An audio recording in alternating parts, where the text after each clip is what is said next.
সকালে ব্রেকফাস্টে খেয়েছিলাম মায়ের হাতের খিচুড়ি। তো মা সকালে আজকে খিচুড়ি বানিয়েছিল। অনেক দিন পর সকালে কিছু ব্রেকফাস্টে পেট ভরা খেয়ে খুব ভালো লাগছিল। তারপরে লাঞ্চে ছিল আঙুর, ছোলা ভিজানো, টক দই আর আলু পোস্ত। তো শনিবার হলেই আমাদের আলু পোস্ত হয়। আলু পোস্ত ঝাল ঝাল আর ভাত দিয়ে খেতে খুব ভালো লাগে। তো এটা আমার একদম ফেভারিট। তার সাথে ছিল শসা, আপেল, একটা সেদ্ধ ডিম, টক দই।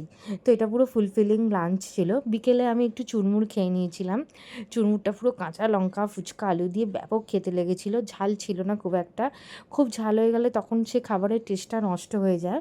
তো সেটা একদমই ছিল না। তারপরে আমি খেয়ে নিয়েছিলাম black T without milk and sugar. তো ব্ল্যাক টিটা খুব ভালো বলে, ব্ল্যাক কফি খেতে পারলে আরও ভালো হয়। আর ডিনারে ছিল আজকে ছোলার ডাল, এটাও মা বানিয়েছিল, আর রুটি কিনে আনা হয়েছিল। তার সাথে খেয়ে নিয়েছিলাম 1 গ্লাস গরম গরম দুধ। তো এটাই ছিল আজকে সারাদিনের খাওয়া দাওয়া। ভালো লাগলে চ্যানেলটাকে সাবস্ক্রাইব করো, ভিডিওটিকে লাইক করো। Love you all, by.